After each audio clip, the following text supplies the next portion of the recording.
नमस्कार विद्यार्थी मित्रांनो, तर फायनली कल्याण डोंबिवली महानगरपालिकेने तुमची आन्सर की जी आहे ती दिलेली आहे। तर ही आन्सर की तुम्ही 17 सप्टेंबर 2025 ते 19 सप्टेंबर 2025 या कालावधीमध्ये बघू शकतात। म्हणजे तुमच्याकडे टोटल 3 दिवस आहे आन्सर की बघण्यासाठी आणि आन्सर की बघण्याची जी लिंक आहे ती मी डिस्क्रिप्शन बॉक्समध्ये देतो, तिथे जाऊन तुम्ही बघा। आता आन्सर की बघितल्यानंतर जर तुम्हाला ऑब्जेक्शन करायचं असेल एखाद्या क्वेश्चनवर, तर ते ऑब्जेक्शन कसं करायचं आहे, त्यानंतर आन्सर की तुम्हाला कशी बघायची आहे, नंतर तुमच्यापैकी कोणाला लॉग इन करण्यामध्ये काही प्रॉब्लेम येत असेल, म्हणजे पासवर्ड रॉंग दाखवत असेल किंवा तुम्ही पासवर्ड विसरला असाल तर काय करायचं, त्याचप्रमाणे एक्झामच्या कट ऑफवर आपण ह्या व्हिडिओमध्ये बघूया। तर व्हिडिओ तुम्ही शेवटपर्यंत बघा। तर सगळ्यात आधी तुम्हाला रजिस्ट्रेशन नंबर आणि पासवर्ड टाकून इथे लॉग इन करायचं आहे। पण तुम्हाला रजिस्ट्रेशन नंबर आणि पासवर्ड जर माहीत नसेल तर तुम्ही तुमचं ॲडमिट कार्ड असेल ते चेक करा। ॲडमिट कार्ड जरी नसेल तर तुमचा ईमेल चेक करा किंवा तुमचे टेक्स्ट मेसेज चेक करा, त्याच्यामध्ये तुम्हाला रजिस्ट्रेशन नंबर आणि पासवर्ड भेटून जाईल। पण रजिस्ट्रेशन नंबर जर भेटला आणि पासवर्ड नाही माहिती असेल, पासवर्ड नाही भेटला, तर तुम्हाला इथे फॉरगेट पासवर्ड करायचं आहे। त्यानंतर तुमचा जो रजिस्ट्रेशन नंबर तुम्हाला भेटला तो इथे टाका, हा कॅप्चा फिल करा, मग तुम्हाला forget user ID and password ह्याच्यावर तुम्हाला क्लिक करायचं आहे। मग तुम्हाला आपोआप तुमच्या मोबाईलवर आणि ईमेलवर तुमचा पासवर्ड आणि तुमचा रजिस्ट्रेशन नंबर येईल। ठीक आहे, मग पुन्हा लॉग इनवर क्लिक करा आणि मग तुमचा रजिस्ट्रेशन नंबर आणि पासवर्ड आणि कॅप्चा टाकून लॉग इन करा। लॉग इन झाल्यानंतर तुम्हाला इथे पोस्ट सिलेक्शन नावाचं बटन आहे, तिथे क्लिक करायचं आहे। मग तुम्हाला तुमचा ॲप्लिकेशन नंबर दिसेल आणि तुमचा पोस्टचं नाव दिसेल। ठीक आहे, ह्याच्यासमोर हा जो डोळा आहे ह्याच्यावर क्लिक करा। त्यावर क्लिक केल्यावर तुमचे इथे डिटेल्स ओपन होतील आणि मग काय करायचं आहे तुम्हाला, तर कॅन्डिडेट्स रिस्पॉन्सवर क्लिक करायचं आहे। कॅन्डिडेट रिस्पॉन्सवर क्लिक केल्यानंतर तुम्हाला इथे क्लिक हिअरवर क्लिक करायचं आहे। मग तुमची आन्सर की जी आहे ती ओपन होईल। आन्सर की ओपन झाल्यानंतर जेव्हा तुम्ही क्वेश्चन चेक करत असाल तेव्हा एक लक्षात घ्यायचं आहे, जो ऑप्शन तुम्हाला असा ग्रीन मार्कमध्ये मार्क केलेला आहे हा ऑप्शन तुमचा करेक्ट ऑप्शन आहे। क्लिअर आहे, आणि हा ऑप्शन जो आहे तो तुम्ही चूज केलेला ऑप्शन आहे। आणि जर तुमचा तो ऑप्शन बरोबर असेल तर तुम्हाला इथे 2 मार्क्स दिसतील, अदरवाईज 0 मार्क्स दिसतील। तर ह्या प्रकारे तुम्हाला तुमचे टोटल मार्क जे आहेत ते काउंट करायचे आहेत, कारण ह्याला निगेटिव्ह मार्किंग नाही आहे, त्यामुळे टोटल जे तुमचे मार्क असणार आहेत ते तुमचे फायनल मार्क किंवा रॉ मार्क्स असणार आहेत। पुढे ह्याच्यावर नॉर्मलायझेशन प्रोसेस आहे, तर हे सुद्धा सगळ्यांनी लक्षात घ्यायचं आहे, म्हणजे तुमचे मार्क्स कमी जास्ती थोडेफार होऊ शकतात।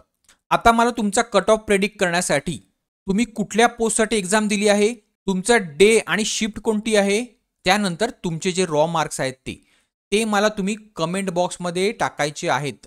त्यानुसारच मी तुमचा कट ऑफ प्रेडिक्ट करू शकतो आणि त्यावर व्हिडिओ बनवू शकतो। त्यानंतर यूट्यूबच्या पोस्ट सेक्शनमध्ये मी एक पोल घेणार आहे।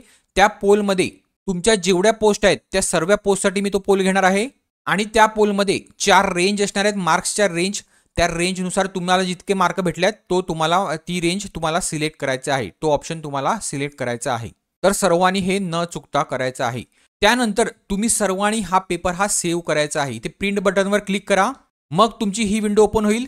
मग इथून destination save as a PDF करून तुम्ही तो सेव्ह करू शकता पेपर। ठीक आहे, आता तुम्हाला एक रिक्वेस्ट आहे, प्लीज तुमचे जे सेव्ह झालेले पेपर आहेत ते मला 8390200921 ह्या नंबरवर व्हॉट्सअप करायचे आहेत, जेणेकरून तुमच्या पोस्टनुसार आणि तुमच्या शिफ्टनुसार तुमच्या पदाचा कट ऑफ किती लागू शकतो ते मला समजण्यास थोडं सोपं जाईल। क्लिअर आहे, तर प्लीज ही लहानशी रिक्वेस्ट आहे। त्यानंतर बघूया आपण की तुम्हाला ऑब्जेक्शन कसं रेज करायचं आहे। तर जर तुम्हाला कुठल्याही क्वेश्चनवर डाऊट असेल तर पुन्हा तुम्ही मेन विंडोमध्ये या, तिथे ऑब्जेक्शन फॉर्म नावाचं एक बटन आहे, त्याच्यावर क्लिक करा। त्यानंतर click here to raise objection ह्याच्यावर तुम्हाला क्लिक करायचं आहे। त्याच्यावर क्लिक केल्यानंतर तुम्हाला ज्या क्वेश्चनमध्ये डाऊट आहे त्या क्वेश्चनसाठी ऑब्जेक्शन फॉर्म हा ओपन होईल आणि तुमचे जे डिटेल्स आहेत एक्झामचे ते सगळे तुम्हाला इथे आपोआप दिसतील। फक्त इथे तुम्हाला क्वेश्चन आयडी सिलेक्ट करायचा आहे। आता हा क्वेश्चन आयडी तुम्हाला कुठे भेटेल, तर तुम्हाला ज्या क्वेश्चनवर डाऊट आहे त्या क्वेश्चनचा आयडी हा तुमचा हा वरचा आयडी आहे। क्लिअर आहे, तर हा आयडी तुम्ही कॉपी करा आणि इथे तुम्हाला तो सिलेक्ट करायचा आहे। त्यानंतर लँग्वेज सिलेक्ट करा। त्यानंतर महत्त्वाचं आहे ते नेचर ऑफ ऑब्जेक्शन। आता इथे 5 टाईपचे ऑब्जेक्शन आहेत, तर जर क्वेश्चन रॉंग असेल तर तुम्हाला हे सिलेक्ट करायचं आहे। क्वेश्चन जर आउट ऑफ सिलेबस असेल तर हा सिलेक्ट करा। जर सर्वच्या सर्व ऑप्शन इनकरेक्ट असेल तर हा सिलेक्ट करा, आणि जर एकापेक्षा 2 ऑप्शन जर करेक्ट असतील तर हा ऑप्शन सिलेक्ट करा, आणि जर त्यांनी दिलेली आन्सर की चुकीची असेल तर तुम्हाला हा ऑप्शन सिलेक्ट करायचा आहे। जास्तीत जास्त मुलं हा ऑप्शन सिलेक्ट करतील। क्लिअर आहे, आता हा ऑप्शन सिलेक्ट केल्यानंतर तुम्हाला सगळ्यांना ह्याचा रिमार्क्स हा द्यायचाच आहे. क्लिअर आहे? यस करा आणि इथे रिमार्क्स द्या की का तुमचं उत्तर हे बरोबर आहे. आणि हा रिमार्क्स सगळ्यांनी इंग्लिशमध्येच द्यायचा आहे. कोणीही मराठीमध्ये रिमार्क्स देणार नाही.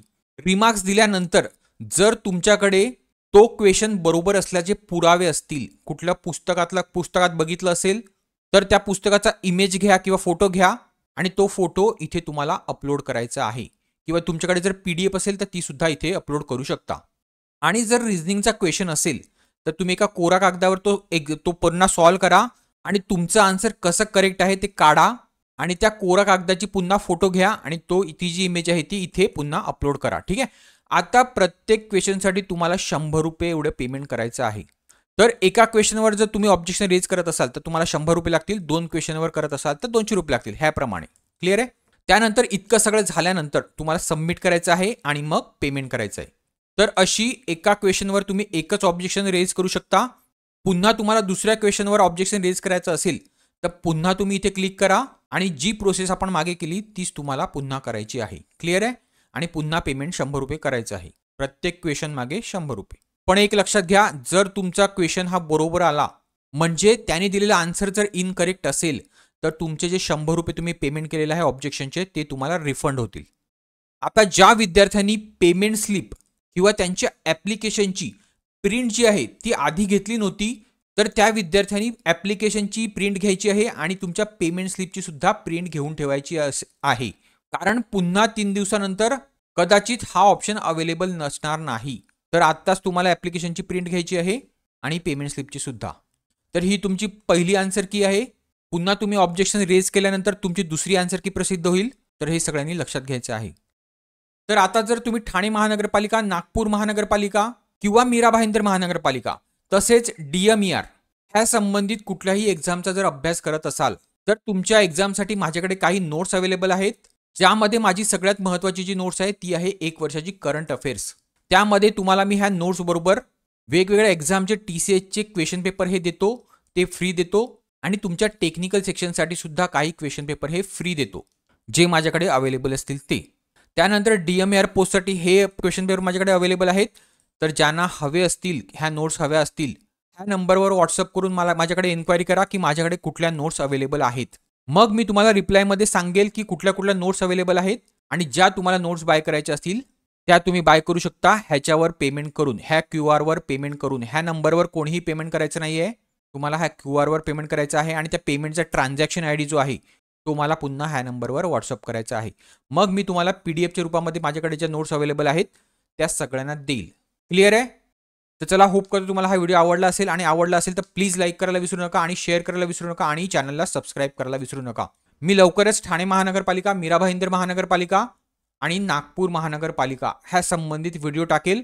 तर सगळ्यांनी सबस्क्राईब करून घ्यायचं आहे. आणि ज्यांनी अजून टेलिग्राम चॅनल जॉईन केलं नसेल तर त्यांनी टेलिग्राम चॅनल सुद्धा जॉईन करायचं आहे. मी लिंक आहे ती डिस्क्रिप्शन बॉक्समध्ये देतो. चला, थँक्यू.